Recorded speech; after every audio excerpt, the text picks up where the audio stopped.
Hello, good people. Welcome to the show. Hello, bad people. Welcome. Today we are going to discuss a lot more about podcasts, how you can get results, how you can grow your business, and why you need to start your podcast, or probably how to grow results with existing podcasts. Many things we're going to discuss because today many things are changing fast, and we need to find new channels, how to get customers. And I remember when I had a customer. And he asked me, okay, I try to replicate everything what my competitors have, but I fail. I told him, you need to start your podcast. And he replied, no, my competitors don't have podcast. It's a big opportunity. If your competitors ignore some channels, it means you can become powerful on that. I'm so excited to discuss a lot more with Galko. How are you? Good. How are you, Anatoly? I'm doing great. So I'm looking forward to learn more. I love podcasting format. I'm an active listener as well because when I train, when I drive, when I'm doing many different things, I'm listening to audio podcasts. I try to listen to audio books, but it doesn't work for me. I don't know why. I can lose attention fast. When you can listen just one voice, it doesn't work. But when podcast, it's more engagement, interesting format, non-boring. That is why I usually prefer this format. Gal, before we start, just tell me about yourself, experience, background, and how you can help your customers to get great results with podcasting. So, before I was in the podcasting marketing industry, I was actually doing marketing, and I've been doing marketing since I was 14. Not just because I wanted, because I needed to help in my family. My mom was sick, and my two parents, both artists. So we needed to make a living. So I learned marketing the hard way when I was 14. But since then, I moved on. I'm now a digital marketing lecturer at Google and Reichman. I've been leading product marketing for B2B startups and raising over $20 million. And while working with those founders that I've worked with, it always occurred to me that those founders, they have all the information that their customer wants. Those founders, they know the problem their ICP is having. They have the solution. They know some stories to share that maybe will help their audience get from point A to point B in terms of success. But those founders didn't have the time to share content, didn't have the time to write content, didn't have the time to, do it. And even when they do it and they just post on LinkedIn and stuff like that, and it comes organically, it will never appear to their ICP feed because, the algorithm, it just kind of bumpy. When you post something, it wouldn't get inside the feed of your ideal client or your ideal persona because you are from the USA and maybe your targeted audience is in Australia. So organic content would not reach as far as you can go. And, paid ads just to get a demo done today on LinkedIn, it will cost around $800. And that's just a demo. It's not even a paying client. So with that in mind, I've decided to take the founders I worked with and place them on podcasts because they already established the audience. They already created all the episodes, all the facility, all the marketing, all the editing. And all you have to do as a founder is just to join a conversation one by one, and then you lead the industry. Nice. I think you're a real marketer because you started by sharing your story. So and it's people love stories. People love stories, especially when you have some problems, pain points, broken, poor, but when you can change the game by doing something that you truly enjoy. So, and I see you enjoy that. So, Gal, can you tell why you decided to start podcasting? Why not any other kind of marketing? Digital marketing is huge. We have many different channels, social media, SEO, pay-per-click. Why podcasting? So I tell you what, I think that, when thinking about the longer game, you have to do something that you're comfortable with, right?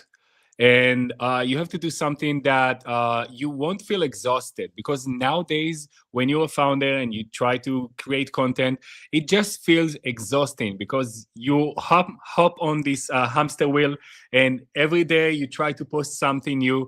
And sometimes people will tell you, oh, just post it because it's good, but you feel sort of cringe, right? It doesn't sit well with you. So I've discovered that, instead of hopping on the hamster wheel and just keep on riding and keep on posting, just having one conversation a week and repurposing that, it is the best content generation ever. Because, just one podcast can be turned into 3 snippets, for example, 5 snippets of video, one newsletter, one blog post, maybe 4 posts. It could be even just a quote with your whatever that is inspiring that you said and mentioned in the podcast. But eventually, I would say that the effort that you put inside this long form of podcast, and it's just a genuine conversation, right? It's just like the conversation we have right now. You just put in 10 minutes of that, and you're being present, and you're sharing your story, and you're sharing your transformation. And out of this, we repurpose it all to 1 month worth of content. So I would say that I would argue that podcasting is the best tool for marketing at the moment. And it's not just that. It's not about the ease of creating content, because 83%, as you mentioned, 83% of executives are listening to podcasts around 5 hours a week. And if your competitor is doing it and is, playing it and speaking on podcasts and trying to get the attention of the industry, you should do it too. Because 68% of buying decisions are based on podcasts, on what you hear. People are actually hearing something, and then they are deciding to buy certain services, certain products. And I don't know about you, but for me, sometimes when I hear a podcast, it's like, oh man, I got to buy this book because he mentioned this book and how it helped him. And I was like, okay, so let's do it. But people are actually listening, and you got 45 minutes of uninterrupted conversation that people just opt in, taking the value out of it, and log out. And this is priceless, because not amount of posts will get you the same exposure and the same depth with your audience as podcast. Nice, nice, interesting. Yeah, I like this format, but I know one important thing: you need to enjoy, like you enjoy, like I enjoy. I enjoy to speak on podcasts. I like to my podcast. I like to listen other podcasts. So because it's enjoyable. If you do something because competitors can do, leave it. If Sure. you like to write or film, just do what you like more. Then you never burn out. Gal, I want to ask about AI. So I mean, like. It's very important for me and my audience to discuss about this topic, because I remember 4 years ago I almost didn't touch AI. Today, probably we don't have even one episode without AI. I'm not going to break this because my audience requires me to speak about AI. Before this podcast, we chatted a little bit, and I showed my new tool, SM Chat. So this tool can speak with AI voice in 95 languages, can reply in 2 seconds at any request, and it's a game changer for chat experience. But I want to ask about AI voice for podcast, and I want to be honest with you. I enjoy to listen AI podcast, AI generated podcast, because it brings value. If I get value, I found a few podcasts about historical events. I love it, because I can hear clear voice. I don't care it's human or AI, but it's clear, good voice that bring value, where I enjoy to listen about some historical events. It's quality. So what do you think about that? For example, if someone is shy, not like you, not like me, not like many others, but shy, but they still wanna start podcast to touch the audience that you mentioned, because 5 hours a week from big founders, a lot of time. So what do you think about that? So I'll be honest with you. I love AI. I mean, I bring AI to the table with whatever I do. Seriously, I wake up in the morning and I think about, did the AI run in the night and did whatever I wanted him to do? Seriously, I'm a big fan. But I would say that AI can't, it can't replace a regular conversation between two people because, even though AI is amazing, and I would say that, just this use case of learning something through a podcast, it is amazing. Notebook LLM, I don't know if you know them by Google, but Notebook LLM, you just get in and send in all the docs and all the information that you need. If you have a history class and you have a test to prepare for, you can just toss all the information there and it will create a podcast out of it. But I would say that, what we're doing now and what you are doing, for example, at the moment, we're doing founder-led growth, founder-led marketing. And that is something that is genuine, and AI cannot take it away from us, because even though we speak now and we love AI, I wouldn't be as thrilled as I am now to go on a podcast with you when I know that it's your avatar. Do you got what I'm saying? I think, by now, probably yes, but I'm not sure about the future. I mean, like, I listen to audio podcasts AI generated. That's not interview format. We have many other formats, and it brings value. I enjoyed to listen to them. I mean, like, but for interview format, I don't know. Probably in the future we'll see when I will invite you again, and you can tell me, no, sorry, I don't have time. My AI avatar can represent me. So then I will reply, okay, my AI avatar will speak with you as well. I hope humans will listen to this podcast, not AI. So, yeah, but for now, of course, authentic, genuine conversation, it's very important.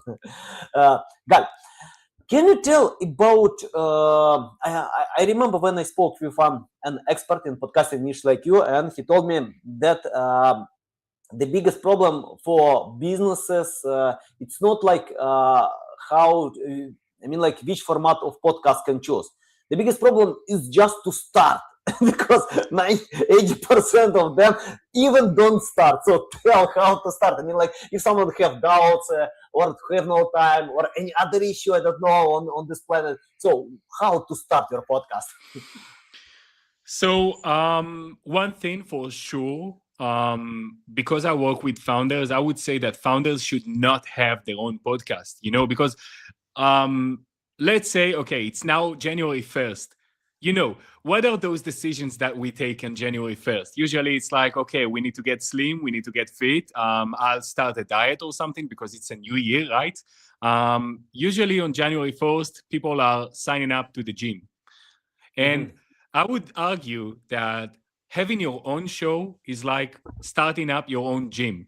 Once you have your own gym and you bought the equipment, you bought the facility, you are taking care of, cleaning services, towels, all of those kind of things, editing, for example. When you create your own show, it's like buying a gym. But on January 1st, the fastest decision and the fastest route to get to fit is not to buy a gym, is actually to go and create a membership to the gym and just hop on and off, because this is how convenient it is. And I would say that, having your own show, when you're a founder, you have to dedicate at least 26 hours a month in order to create it, to facilitate it, invite guests, edit, all of those kind of efforts. So I would say, why creating a podcast if, most podcasts die within the first 3 episodes that they record. And in order to get to 1,000 subscribers, listeners a month, it will take you at least a year for some people. And I would say that this is very, very hard thing to do. And I really appreciate what you're doing here, Anatoly.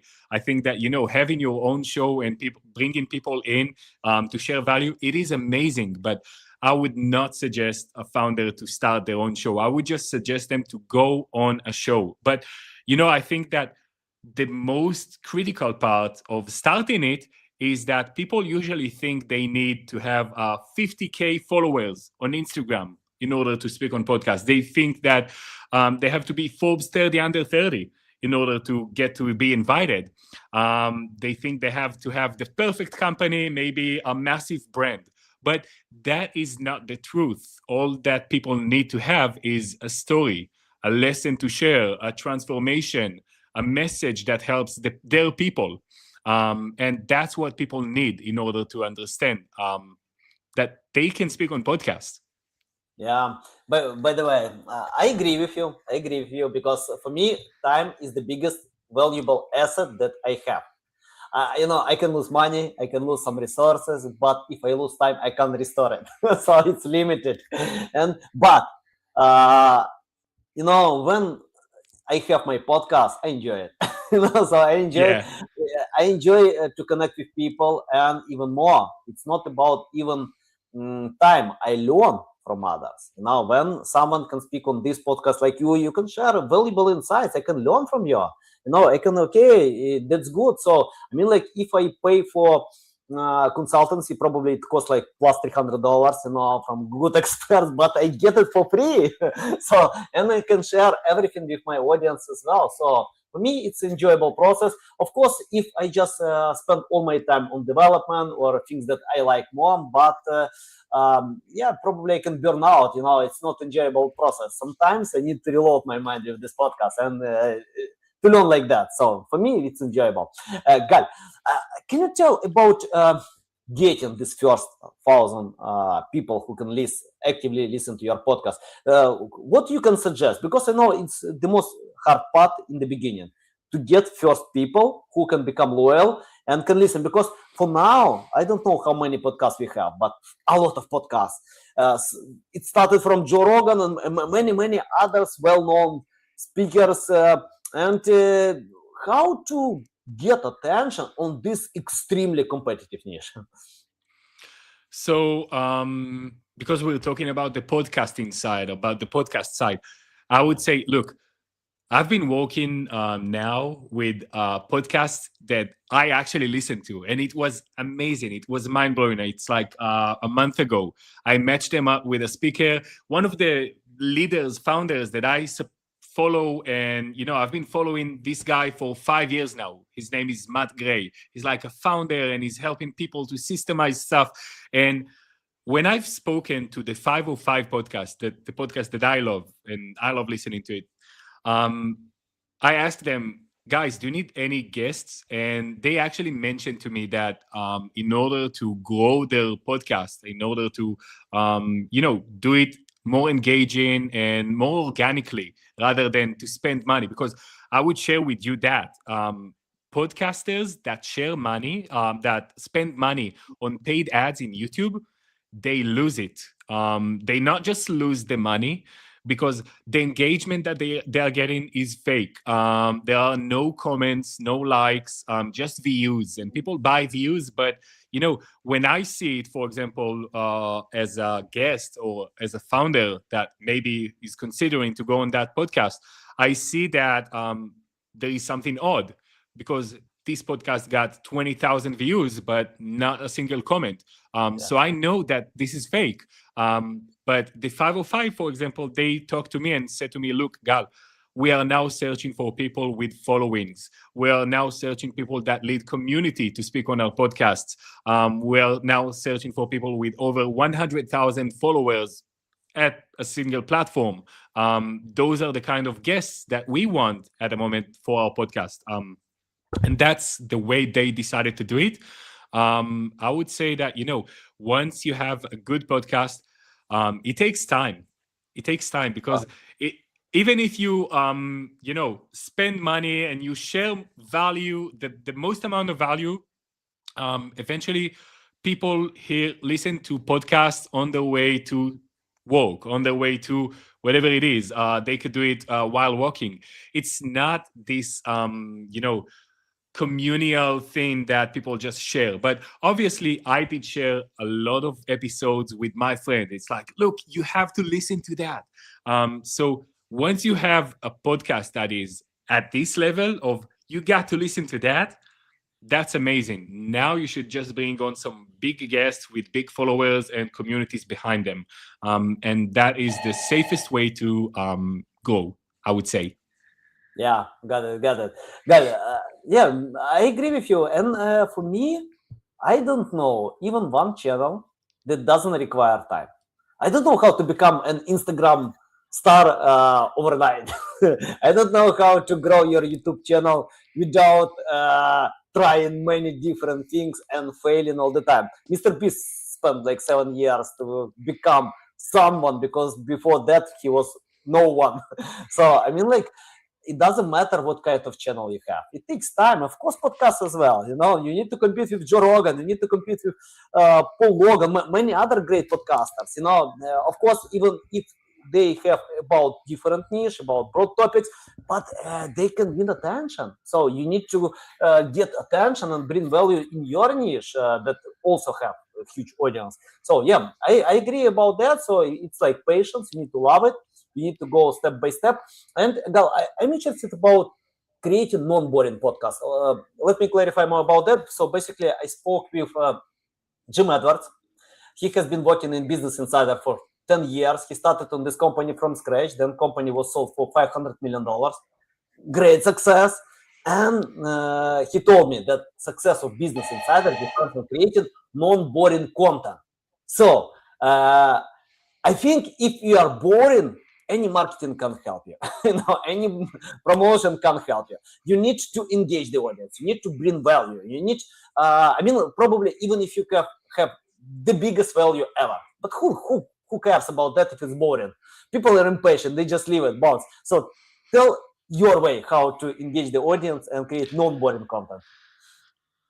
Okay, so I actually have a framework for that, and the name of the framework is Resonate, and it's here to serve us, how to talk in order to move people emotionally. That's our purpose when we create content, because obviously, as you mentioned, if we just speak monotonically and we get people to,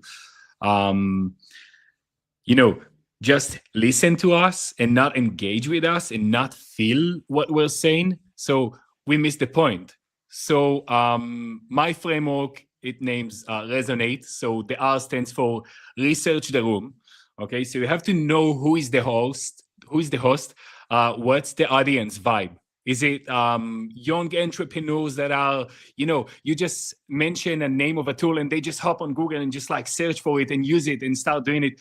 Or is it just regular followers that are listening not that actively?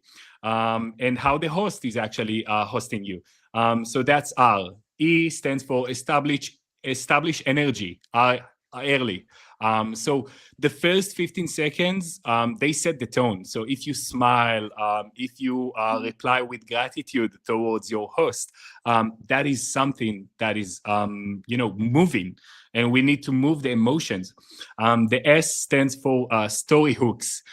So we need to use stories. People remember stories. People don't remember facts, okay? Even though I mentioned 83% of C-level executives are listening to podcasts around 5 hours, but they wouldn't get this data if I wasn't, certain about how important it is. So story hooks. And O is offer emotions, not ego. Okay, this is a genuine conversation. We offer value for free here. This is what we do. This is how I do marketing. This is how I believe marketing should be done. So go through emotions, not ego. It's not like, yeah, now I raised so much money. No, you have to help people. This is why people listen, not to brag about yourself. So N is to narrate the transformation, to move the listener from before to after. So for example, when person doesn't know the Resonate framework, they don't know how to speak on podcast. But after they learn the Resonate framework, they know how to actually move people emotionally. A, just a second. A stands for attract with character. So personality, it matters. Humor, we love humor. I mean, we even laughed here. So yeah, and vulnerability. Vulnerability is Yeah. always important. T is take control of the flow. So, if there's like a good question, but you have to get back to the background before that. So it's like, yeah, you have a good question, but in order to answer that correctly, I have to go back. So when I was 14. So that's just like a story hook. And E, it stands for end with emotion and action. So it's like, if you feel like you deserve to speak on podcast, just join my community because it's free and you just get matched there easily. So this is the Resonate framework. Nice. Yeah, I definitely want to join. Basically, interesting to listen feedback from your community about this SM chat, because it's AI voice, it's related, not podcast, but it's related to anyway voice. Gal, I like all these insights. I think it's valuable, but one thing I think it's very important to consider to be yourself. I mean, I enjoy some great speakers, how they can speak emotionally, how they can transfer data, but I can't replicate them. I can't replicate their style and voice. And I see when people are trying, they usually fake it. I mean, it's a bad copy, not original. So, can you tell more about, for example, if someone is not emotional, or someone doesn't have good, I don't know, can't make good humor, anything like that, So, what do you suggest for these people? Wow. It's like how to grow a personality. That's the question eventually. I think I would say, go ahead. Yeah, I would say, look, each one of us got the places where they shine and the places where they shy. So, for example, me, yeah, I'm an extrovert in that manner of speaking because I've been doing sales. Learning how to do sales, for example, that is so helpful. When you're doing sales, you need to navigate the person in front of you through a certain path. From unknowing to knowing, from not wanting to wanting, from feeling something to feeling other stuff. So I would say maybe try learn sales skills. Try to place yourself in a place that you're not comfortable. For example, I did sales of it was timeshares in Australia, and this is how I perfected. Well, not perfected, but worked on my English and worked on my sales skills. And it led me to this point where I can speak with you and smile and, just speak freely. So I would say learn sales and, be present, feel. Because sometimes those introverts, they just, they just run everything in their head, and it's like this is why they don't show the excitement. They don't share it, but they might be excited. I mean, they're speaking on podcasts at the moment, but when you speak like that and you cannot show excitement, it's like very flat tone. It's not as good as. So yeah. I remember, once I read an interesting story, amazing story, by the way, about a girl. She was an introvert. I mean, extremely introvert. She didn't have any friends. She didn't have any community. And what she decided to do, to post content, that was even 10 years ago when Tumblr was a thing. So she started to post about herself on Tumblr. And a million people started to follow her. A million people with the same voice, with the same introverts. Because for me, the biggest asset to be yourself. If you can't laugh, if you can't show emotions, be yourself. Just show what kind of you are. You will find your audience. You will find people who are the same or the same style or like this style. And this girl became a real star because she started to play herself. And she showed to introvert people that it's possible. You can explain about yourself. You don't need to be shy about yourself. So basically, I think in the podcast as well, you don't need to copy Paul Logan. Be yourself. Speak with your voice, so you can create a new style, a new direction, and you can find new followers from that. So it's my point of view. Absolutely. Yeah. Okay, I want to ask about finding the right time. So you mentioned that you need like 6 hours a week, but I know some my audience B2B business oriented people have no time. For me, it's tough to find even 30 minutes a week. I usually do it, but it's really tough because I want to do many other things, very important things. So can you tell about how to prioritize podcasting? For example, if someone decided to jump on this niche, your advice, I mean, like for very busy people who have no time, who always need to do something, but your suggestion how to prioritize all these things. So look, my clients usually they are in a place between centimillionaires to a billionaire. Okay, usually they are the founders of a unicorn company and they're already established, and their schedule is packed. And seriously, I've never seen schedules this packed. And even though they are packed, they can find the time to have 3 Zoom calls a month. And it's just 3 Zoom calls a month. It's like, usually, I would say, arguably, maybe you. How many Zoom calls do you do a month? I can say by now. I mean, like I never counted them. Sometimes I can have like a few a day, yeah. But sometimes I have some 3 days without any calls. I don't know. Probably I usually try to avoid on weekends, but sometimes I have them. Yeah, it depends. So I can probably 10 or 15 in a month. I don't know. Yeah, probably even maybe around 20, maybe around 20 a month, because we work, we need to communicate with people, we manage stuff. So just having 3 bookings a month, and I would say that arguably, usually podcast is anywhere between 20 to 45 minutes, and that is what they have to do. And just to book it via Calendly link and set it on a day that you feel comfortable with, on a schedule that you feel comfortable with, and you don't have to, I don't know, maybe pick up your kids from kindergarten or something like that. Obviously, you would want to set the time that you feel convenient to speak, and that you wouldn't have any distractions. But to find just 3 time slots a month, that's all I ask for my clients. And I would say that, anyone can do it.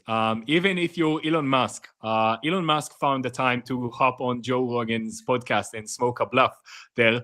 That's just for sure. And I can tell you that, for example, Donald Trump has been on over 20 podcasts when he started working on his election. And actually, Kamala Harris has been on less than half than podcast Trump. That is why Trump is president.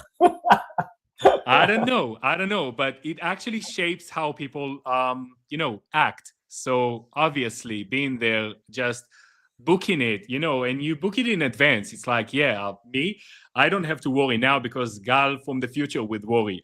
It's like 2 weeks from now, the recording session. So let's just do it. Nice. Gal, I have a lot of other questions, but I want to ask a few important questions that can help my audience to go ahead. So basically, I have some people who can listen to this podcast and they are students or want to start or have no experience. It's only probably, let's imagine, first day on their lives. But they're looking for ways, and many of them are worried about AI because AI can replace people. I never believe on this thing when someone can say, no, AI is not replacing people. Yes, AI is replacing them.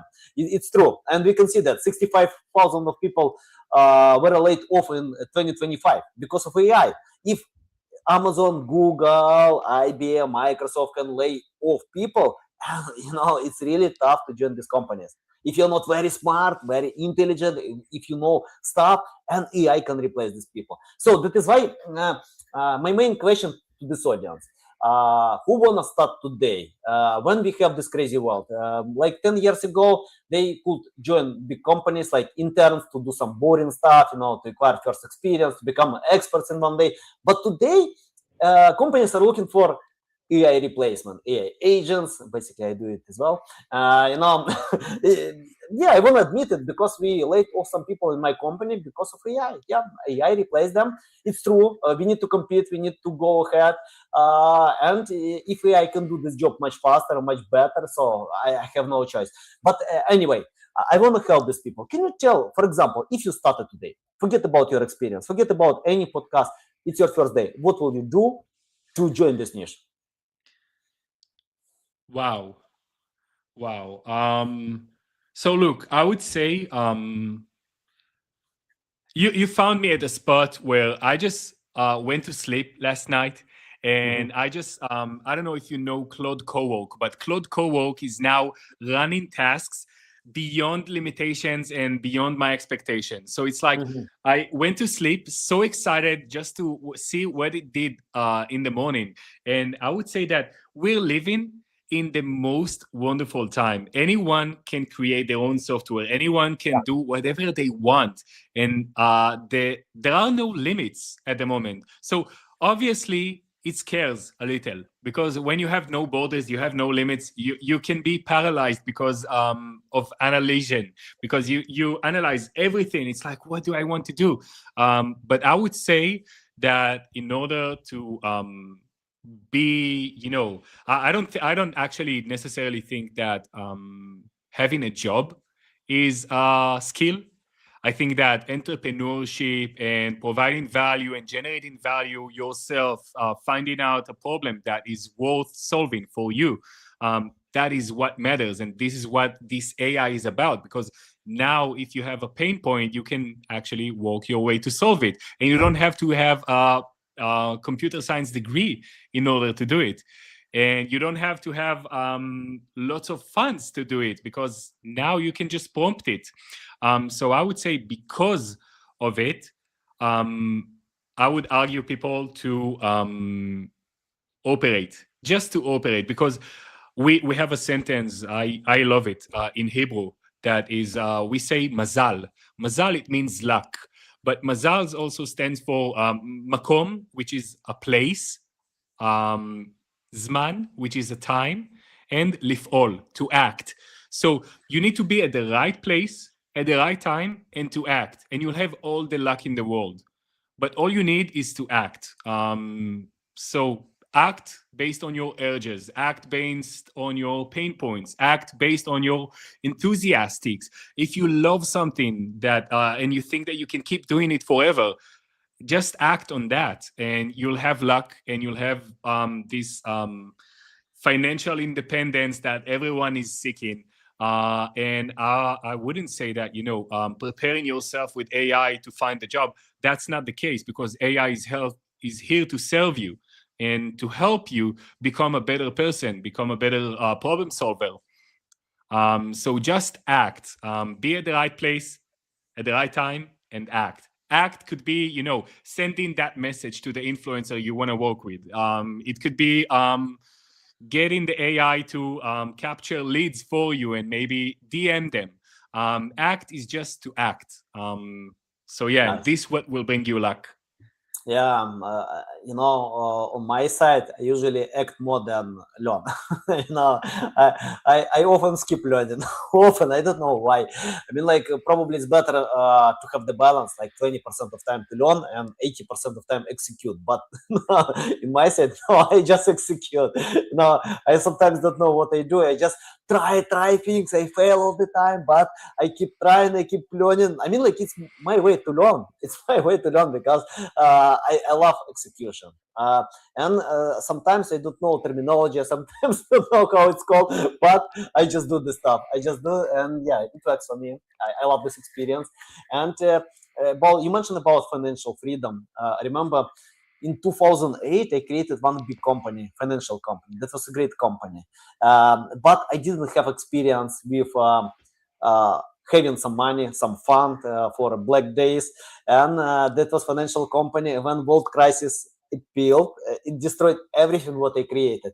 Even more, I got a lot of debts, around 3,000 average salaries in my niche, and I was destroyed completely. Now, just in 2 months, I lost everything, all my investments, because that was a profitable business, but because of investing, and I took some other money, and yeah, that was a big loss for me. I spent 5 years to get that, 5 years to work hard every single day and night just to get back all these loans, because nobody could ask me if I can. Just bring money back, So I did it. And what I can say, I've learned from that, financial freedom doesn't mean anything. I mean, like, I lost in some way this attention that, I had a lot of money, I had good benchmark, but that was a trap. That was a trap, because when you have some struggle with money, when you have some problems, when you don't, without financial freedom, you have the struggle, you keep fighting, you're going ahead. But when I lost this track, I stopped my development. That was a big mistake. I've learned from that. I hope everyone can have financial freedom and can enjoy their time and keep growing, because you never stop learning. So you just go ahead. Yeah, Gal, it's a big pleasure to get on my show, to learn from you. I love this experience. Thanks a lot. Welcome back anytime. Bring more valuable insights. I hope next time you will speak directly, not your AI avatar. We'll see. I don't know. You mentioned that you want to have this authentic connection. Tell the best way how to keep learning from you, how to reach out to you, how to follow you. So they can actually connect with me on LinkedIn. And if they want to just start speaking on podcast, they can just go to school.com/podstar. So it's school.com, the platform made by Alex Hormozy. Love him, huge fan. I have his book here. It's just like what I read, and it helped me so much. So school.com/podstar. And you'll join in and you can discuss with me. I can help you with whatever it is. So, yeah. Nice, guys. You can find the link in the description below. Listen us on Apple, Google, Spotify. Thanks again. Welcome back anytime. So you know how to bring value. You know how to engage the audience. I recommend to anyone to follow Gal on social media, because I know it's very important for me. On this quickly changing world, we need to adapt. We need to move fast, as I usually do. I execute every single day. Find the links in the description below. If you want to cooperate with Gal, just let him know that you found about him on this podcast. Yeah. Thank you, guys. See you. Take care. Thank you so much, Anatoly.